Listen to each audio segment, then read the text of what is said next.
Ladies and gentlemen, and thank you so much for joining us. I'm Brandon Zatt from Phoenix Television in Hong Kong.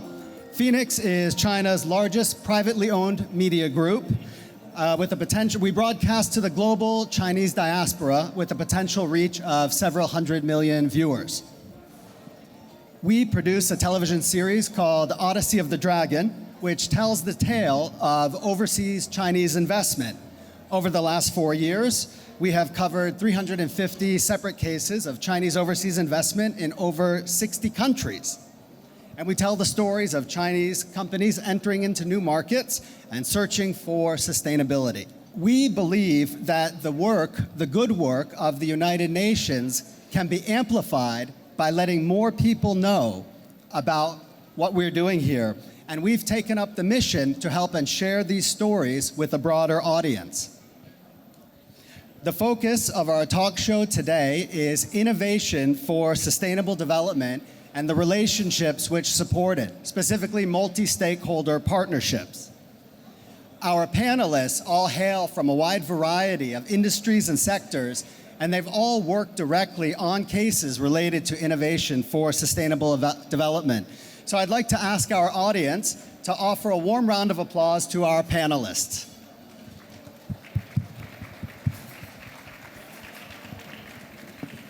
I will introduce them briefly. For our panelists, we have Sebastian Schlecht. He's the project manager of European Green Capital, Essen, Germany. We have Xiaochen Zhang. He's the founder of FinTech for Good. We have Sophia the Robot from Hanson Robotics in Hong Kong.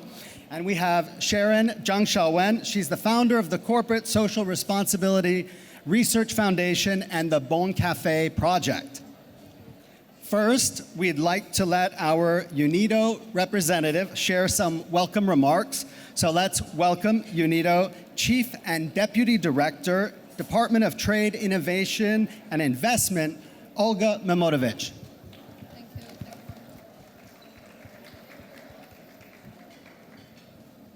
Thank you very much. Excellencies, colleagues, ladies and gentlemen, welcome to the session on leveraging power of partnerships, multi-stakeholder partnerships for fostering inclusive and sustainable industrial and economic development. So this year, Bridge for Cities flagship initiative of UNIDO is important because it is devoted to the theme of connecting cities through new industrial revolution. What is new industrial revolution? Maybe you are familiar with this. One connecting point is digital technologies. However, digital technologies are not the only one that drive new industrial revolution, but also convergent technologies. Convergence on nanotechnology, biotechnology, information and communication technology with cognitive and humanities. So one real example is Sophia. How do you think Sophia was made? How many scientific disciplines were used, integrated to create Sophia? How many? Does any one of you guess? 1, 2, 3. Which one of the ones that I mentioned? More. So Sophia is a result of nanotechnology advancements combined with information and communication technologies, advancement in robotics. Also, all what is associated with this is on algorithms making, plus aesthetics, arts, because Sophia is also product of aesthetics and arts. So why this is all important? This convergence of scientific disciplines and are creating some unpredictable situation that we cannot foresee easily because it's not linear anymore. It is very exponential technological progress, which we have to adapt very quickly, otherwise many of us will lag behind. For this to happen, we need partnerships. We need different points of view. We need different scientific disciplines to help us to merge, integrate together to solve challenges that are forthcoming. This is extremely important for inclusive and sustainable development, and also the theme of this Bridge for Cities, for making cities smarter, We need to have partnerships. We need to leverage resources from multi-stakeholder partnerships, which means not only financial resources, but also knowledge, skills. We have to also connect cultures and so forth. So UNIDO, in that direction, has already conceptualized its program or program for country partnerships, and we are doing this approach in many countries. 6 countries are already ongoing projects for leveraging the multi-stakeholder partnerships for creating higher impact on the ground. We are partnering with development financial institutions, we are partnering with private sector, with civil societies, with other international organizations to not only leverage all these resources, but also to decrease the risk and increase the impact on the ground. Public-private partnership is also very relevant to also address possible negative externalities that can come from new technologies. That means that will be some knowledge gap. That could be also a problem with, let's say, redundant or skill force, that they are not adapting to the new technological trends.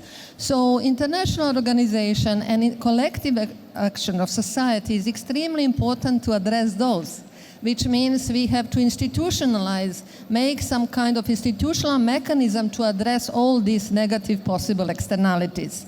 And that's why it is very important that we are together, and I would like to thank Phoenix Television that recognize this and also put us together today on this session, but also their media outreach to also share the knowledge that we have generating during these couple of days. It's a wealth of knowledge that we have succeeded through convening together, putting people together to share their best practices, knowledge and experience. So I invite you all to listen to our distinguished panelists today, and they will share with us their experience, their ideas, and I again thank you very much to organize this event. Thank you. That's great. Thank you so much, Olga. And thanks also to UNIDO for putting this great event together and letting us have the chance to interact with so many wonderful people. Now, as we've mentioned, the theme of this event is Smart Cities and Industry 4.0. And I'm sure almost looking around, most of us probably live in cities. And we all know that the quality of urban life affects us in so many ways, from the air we breathe, the water we drink, our commute to work or to school, and the opportunities to advance in life. The positive transformation of a city can open up new horizons for all residents. So here to share a case of innovation to transform the urban environment, I'd like to turn the stage over to Sebastian Schlecht from Essen, Germany. Thank you very much, Bren. Thank you very much for asking us to tell our story. You already mentioned that Essen is the Green Capital of Europe 2017, awarded by the European Commission. And this is the point where we can start to tell a story, because we are a region of a heavy industrial background, 100 years of industrialization with coal and steel production. And with some decades ago, these industries, they went down, and our region had, by the needs to transform again, we started with lots of knowledge-based, building universities, building new capacities, and we started to build up green infrastructure with our old infrastructures, so that we transformed to a region which is still livable, which still has jobs. And the European Commission judged us in 12 indicators with a jury which strongly looked at each of these 12 indicators in different fields of quality of life in a region. And so we can now say we are have been successful, but we are still transforming. We are not on the end, but we are on a good way, and we are hopefully that we will be a livable region in the future. Thank you. And now, Sebastian, I remember you mentioned to me that something about from gray to green. Can you tell me how that affects how that relates to Essen? Yeah, that is the storytelling we established is from gray to green, from the gray history of coal and steel to the green future, and green means a livable, a resilient, and a good place to live, also for citizens, but also interesting for investors in a high-quality environment. It's more easy to build apartments and so on. So we are on the way to become even greener, even including green economy and other sectors. Okay, great. It's wonderful. It's a beautiful story of finding visions for our future rooted in the past. And speaking of the future, few innovations trending today are hotter than fintech and blockchain. Our next panelist, Xiaochen Zhang, has founded a company called Fintech for Good, so he must have some ideas about how to use fintech to do good things. So we'd like to ask him about how blockchain technology can be applied to the development of smart cities. Thank you very much.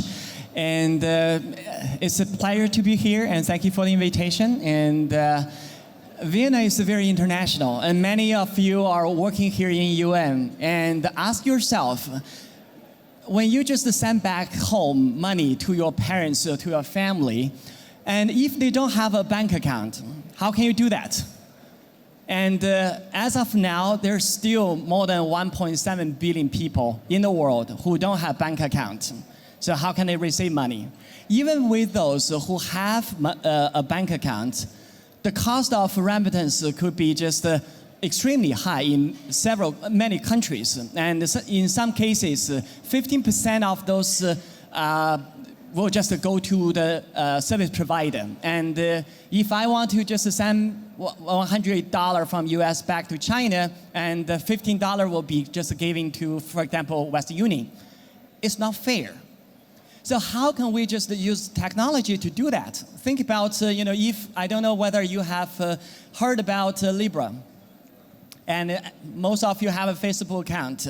And just click a button, and on the other side, and who have a digital wallet can receive that money. And the cost of that next to zero. Think about how much money that saved to you. And if your parents or your family have some emergency, then they can just use the money received immediately, and so to just pay the loan or to just meet to solve the problem there. So this is one of the examples how blockchain can potentially solve problems which we are facing. And as we are in UN, and we all talk about the 2030 agenda. And within 2030 agenda, and many of the costs will be just go to monitor and evaluation of the UN SDG, 17 goals and 169 indicators. For all of them, the tracing and tracking of those indicators will be $1 trillion altogether. Why that? Think about a remote area and energy access project. When we just send somebody to those village in the remote area and then collect data and then to just bring that back, how much does it cost? That might just be even higher than the 1 kilowatt this household is just being use it. So with a blockchain-based tracing tracking solution, where that the household is consuming the energy, and the data being recorded directly on the blockchain, and then you don't need to create a new report. You go to the blockchain and see the record. You already know that how much is being consumed and how much is paid, etc. In addition to that, those remote area, those households, when they just consume energy, when they just send money, and although becoming the identity and the digital identity which can enable them to just be understood by others who want to offer service to them. Because in the banking sector, many times, people are defined as unbankable because of risk. With the digital identity, blockchain enabled the digital identity, and the individuals now have a much better identity. When service provider, for example, from education, from insurance, from banking, want to offer the service, it's easy. You as an individual own your own data, and then give those data, which is the most relevant to the service provider, as the exchange.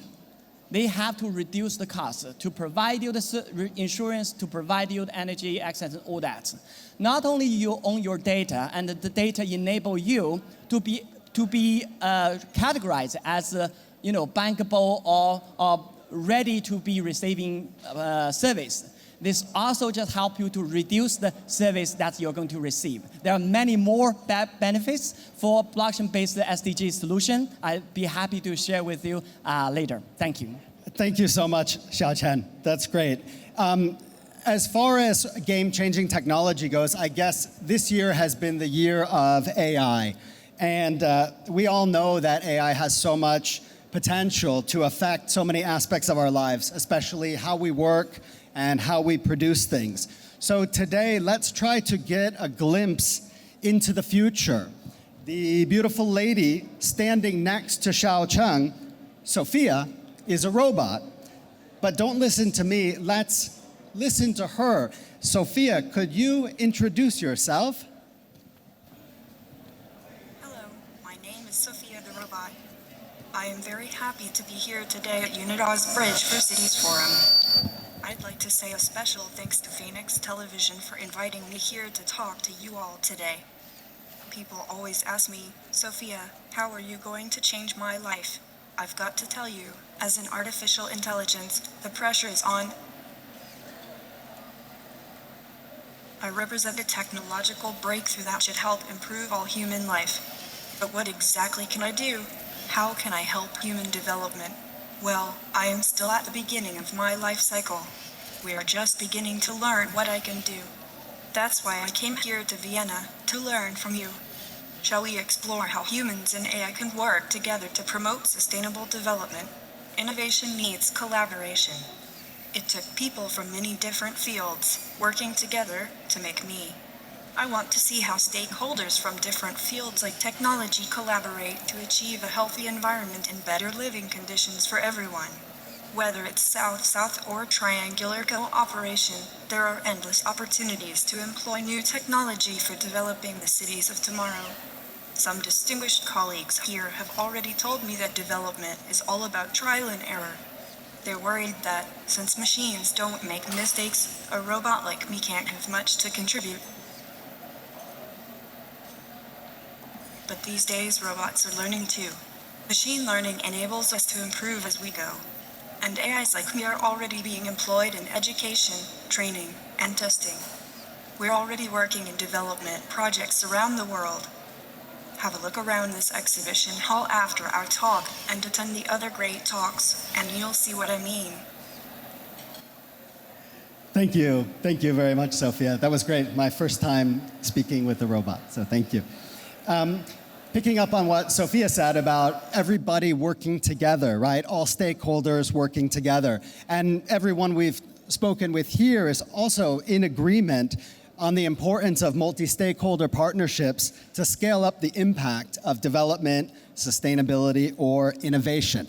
So next, we would like to hear from Sharon Zhang from the Corporate Social Responsibility Research Foundation to share her experience. Sharon, from the perspective of an NGO, can you share with us some cases of leveraging multi-stakeholder partnerships to innovate sustainable development? Thank you, Brendan. So first of all, I'd like to introduce myself a little bit more because I've been working in the media industry for the past 20 years for Phoenix TV, covering conflicts or environmental issues or the other healthcare issues all over the world.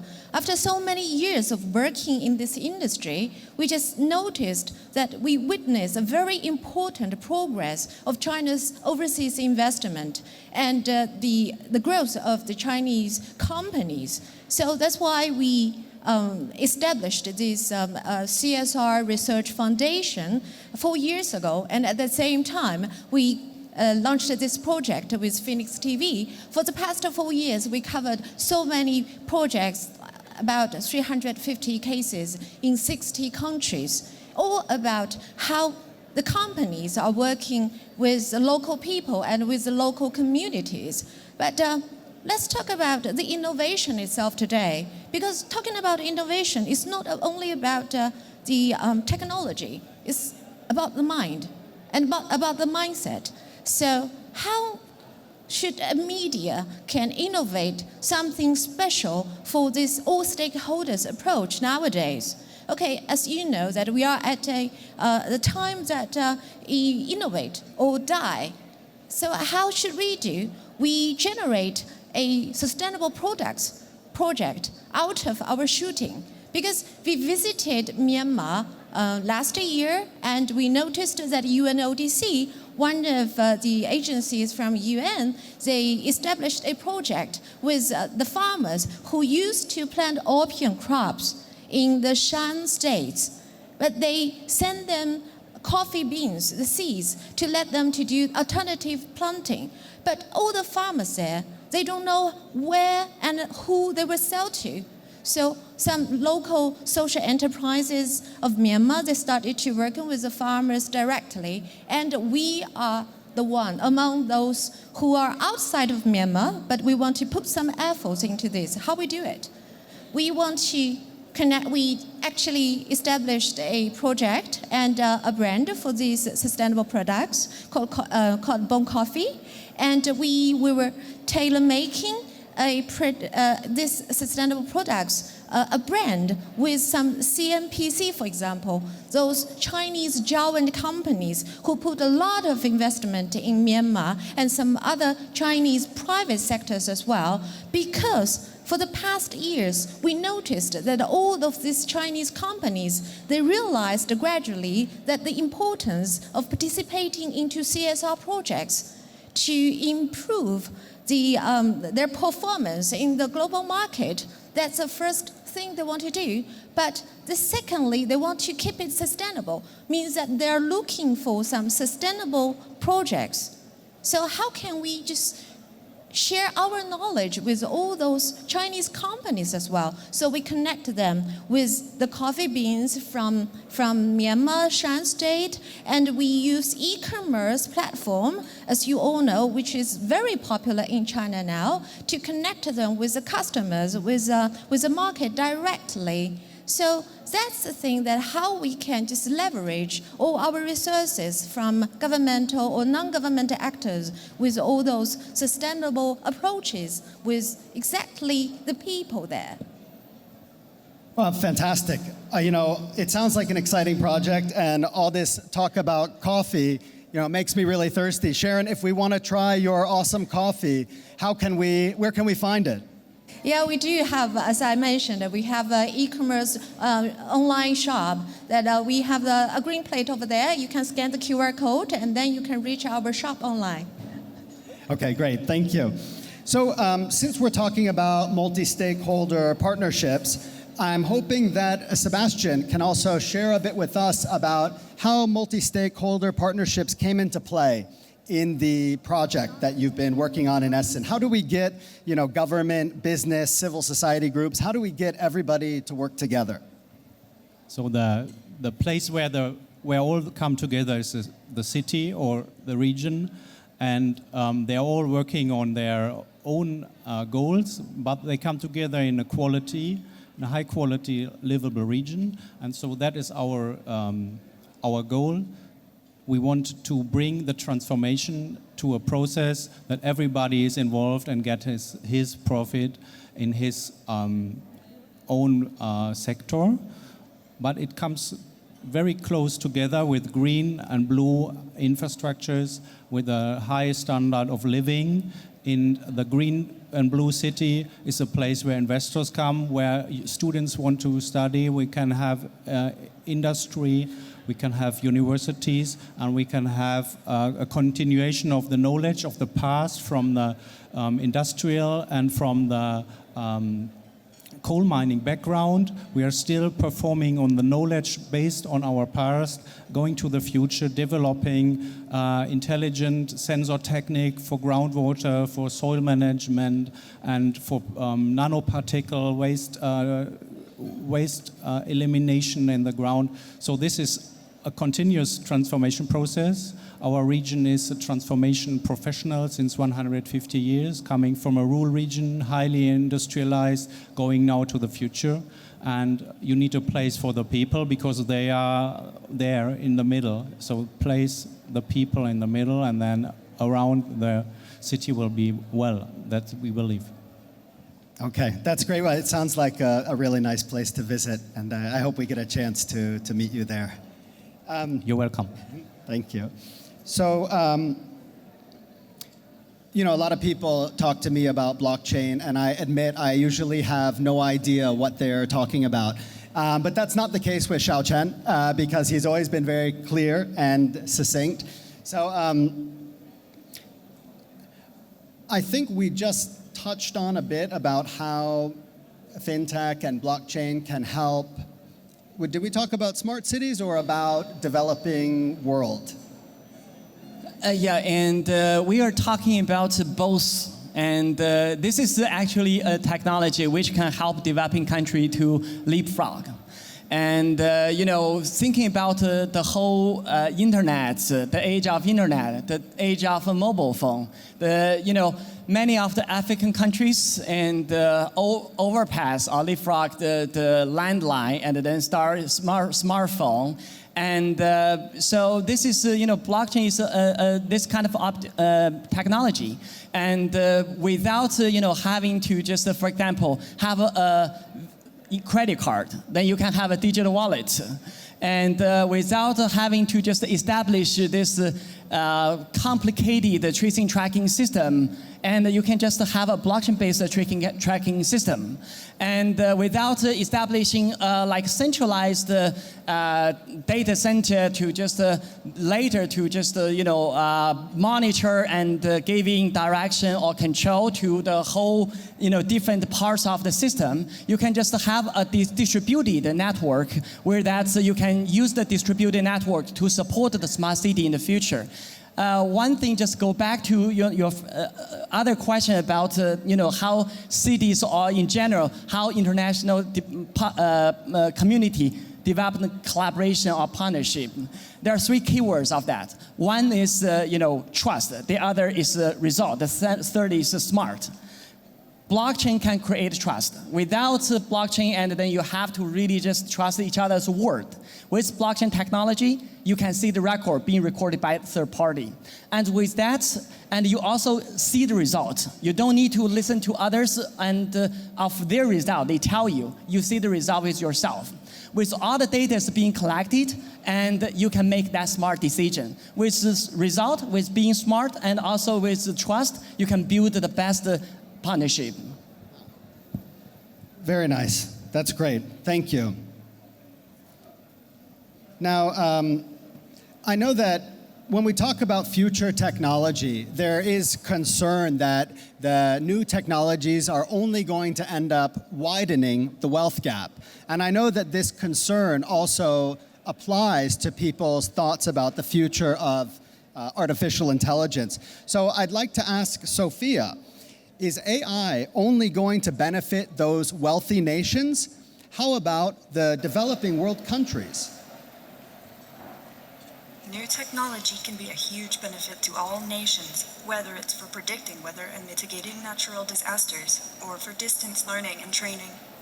That's why I believe it is so important for technology to be made accessible to everyone, no matter what country they are from. So did you guys get that? She mentioned about the new technology for weather prediction, for distance learning, and other issues. That's great. Sophia, I've got one more question. Looking at the case of China and their development in the last 30, 40 years, are there any lessons that we can learn? How are they using technology to drive development and industrial upgrade? China's quickly growing digital economy has completely transformed life for many of its citizens. Technology-based industries like e-commerce are now major drivers of growth in both China's cities and rural areas. But as manufacturing jobs continue moving offshore to developing economies, China's new challenge will be to continue fostering this economic and social development. That's great. Thank you so much, Sophia. It's so exciting to be on a stage with such an eclectic group of experts. And I'd like to ask Sharon now. We understand that one of the big challenges of aid and development projects is making them sustainable so that they can sustain themselves. So to transition from a donor-based system to projects that can sustain themselves. So for your social enterprise, what is the secret sauce, or what's the specific elements that's going to help this social enterprise become self-sustaining? Thank you, Brandon. So as we all know, that China's overseas investment is kind of innovative hybrid approach, which combining this foreign aid and government-sponsored investment activities all over the world, which means that we can see a chance to improve this effectiveness of these CSR projects launched by these state-owned multinational enterprises. And because these Chinese SOMEs, they have huge impact on private sectors in the same market and in China, of course. So we can see that they are looking for some sustainable projects instead of making the donation. But how to find for this and how to implement all these kind of projects, they are lack of knowledge. I mean, after all, China is an emerging economy. We just started to learn how to participate into this international cooperation. So as we all know, that as an NGO and as a media, so what we can do? We can just generate a platform to let all these Chinese companies to talk to the community and talk to the market, to talk to the international norms and standards so that they can know how they can join this big trend of sustainable development.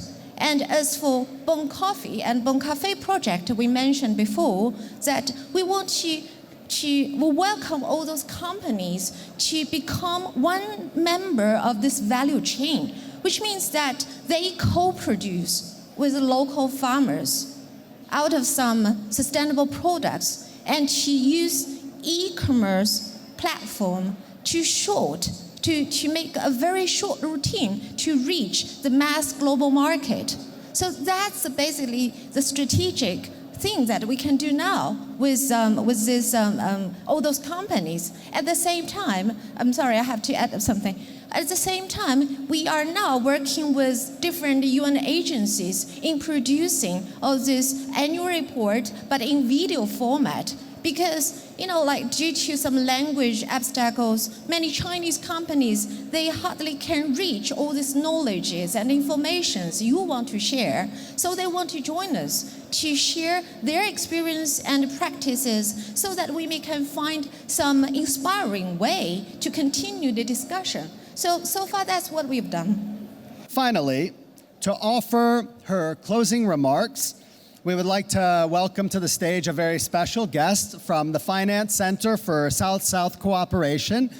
Please join us, Deputy Director, Ms. Zhou Meixiang. Thank you. Thank you.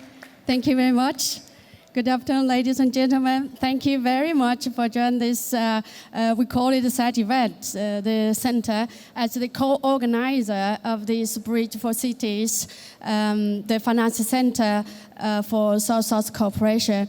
On behalf of this center, I want to thank you all for all your participation and attention to this very interesting discussion. I want to thank you and our chairperson and all these speakers.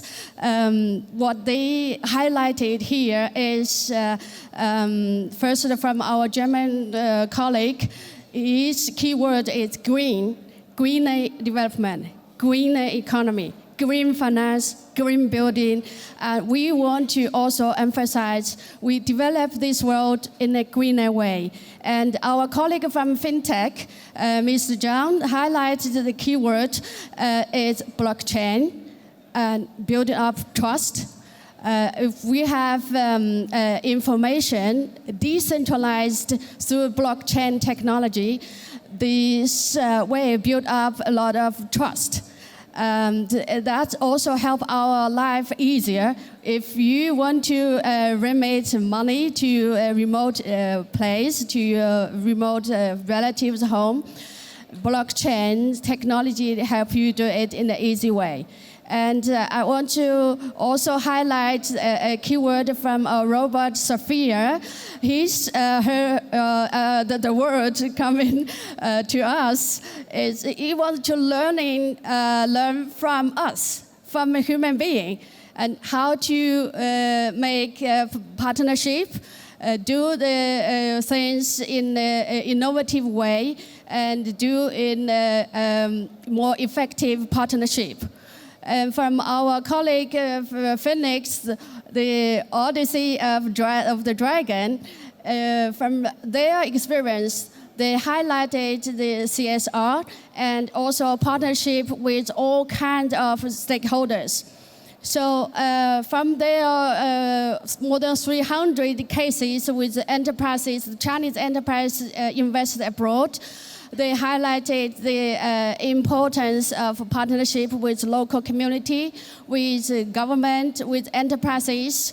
So here, to sum up, we also want to promote multiple partnership with all kinds of stakeholders, with our government, international agencies, civil societies. We want you to come together, work together, step up with our efforts to build the world in a more innovative way, effective way, greener economy. And I want to thank you very much again for this event, and thank you very much for your attention to make this event successful. And thanks to our Sophia for the interaction with our human beings. Thank you very much. Thanks a lot, Ms. Zhou. That was great. And thanks again to all of our wonderful panelists. Thank you to our audience for taking this journey with us. This will eventually be broadcast, so please check out Phoenix Television. You may see yourself there. You may become famous. And thank you once again to everybody for joining us. That's the end of our session, and we hope to see you again soon. Thanks.